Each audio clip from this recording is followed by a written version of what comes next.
नमस्कार बालमित्रांनो, आज आपण इयत्ता तिसरीचा परिसर अभ्यास हा विषय अभ्यासणार आहोत. श्री नारायणदास रामदास प्राथमिक विद्या मंदिर इंदापूरमध्ये आपणा सर्वांचं सहर्ष स्वागत. आज आपण पाठ 15 आपले शरीर अभ्यासणार आहोत. आता तुमच्या समोर काही मुलांची चित्र दिसत आहेत. चित्रांचं नीट ऑब्झर्वेशन करा आणि पहा की त्यांनी त्यांच्या शरीराचे कोणकोणते भाग वापरलेले आहेत. कोणी सॅल्यूट मारण्यासाठी हात वापरला आहे, तर कोणी गाडी थांबवण्यासाठी हात वापरलेला आहे, डोक्यावर टोपी घालण्यासाठी हाताचा वापर आहे, फुटबॉल खेळण्यासाठी पायाचा वापर आहे. असं आपल्या शरीराचे वेगवेगळे भाग वापरलेले आहेत. म्हणजे आपल्या शरीराचे भाग हे वेगवेगळे असतात, ते आज आपण ओळखायचेत. तर पहा, चित्रामध्ये दिसत आहे कपाळ, गाल, नाक, कान, पोट, छाती, दंड, मनगट, तळहात, मांडी, गुडघा, पाऊल हे आपल्या शरीराचे मुख्य भाग आहेत. आता आपल्या शरीराची रचना कशा प्रकारची असते ते पाहूया. डोके, धड, हात आणि पाय. नीट बघा, डोके, धड, हात आणि पाय हे शरीराचे मुख्य भाग आहेत. हात आणि पाय हे धडाला जोडलेले असतात.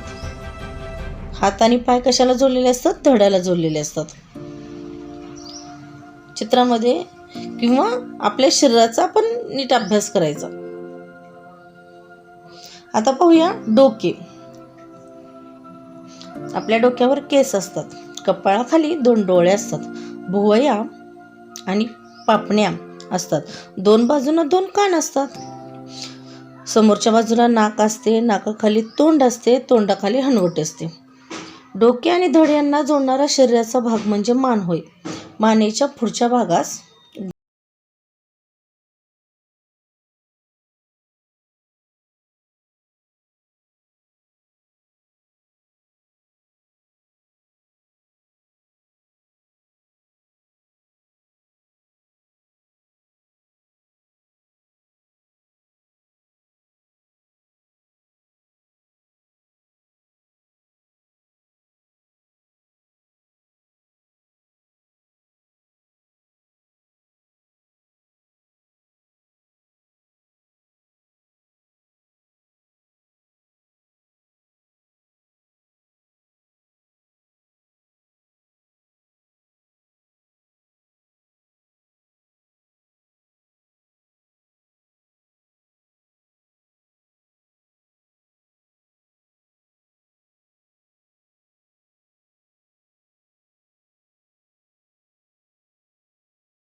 पायाला इंद्रिय असेही म्हणतात.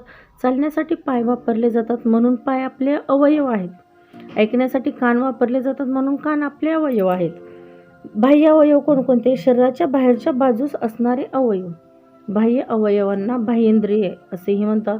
कान, नाक, हात, पाय हे आपले अवयव आहेत. ते शरीराच्या बाहेरच्या बाजूस असतात म्हणून त्यांना बाह्य अवयव असेही म्हणतात. यानंतर आपण पाहूया की आपल्या शरीराची हालचाल ही कशा प्रकारे होत असते. खेळताना, जेवताना, लिहिताना, वाचताना ह्या वेगवेगळ्या वेळी आपल्या शरीराची हालचाल वेगवेगळ्या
पायाची बोटेही वाकू शकतात, पण हाताच्या बोटा इतकी ती वाकत नाहीत.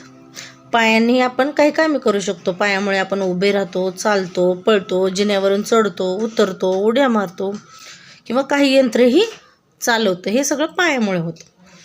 आता पाहूया की माझ्यासारखं कुणीही नाही.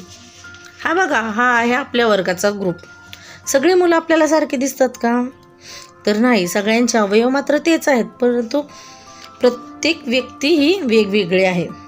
प्रत्येकाच्या शरीराची ठेवण वेगळी असते. उंची, जाडी, केसांची ठेवण, चेहरेपट्टी ही वेगवेगळी असते. आता जुळ्या बहिणी किंवा जुळे भाऊ बघा तुम्ही, हे दोघंही जुळे आहेत. जुळ्या बहिणी आहेत, जुळे भाऊ आहेत, तरीही ते भिन्न आहेत. कोणीच एकसारखे दिसत नाही. आता हे लक्षात ठेवा, आपण सर्व कामे शरीराच्या मदतीने करतो. आपणच आपल्या शरीराची काळजी घ्यायला हवी. हे आज आपण या पाठातून शिकलो आहोत. हा व्हिडिओ पुन्हा पुन्हा पहा आणि पुस्तकातून पाठाचे वाचन करा. धन्यवाद बालमित्रांनो.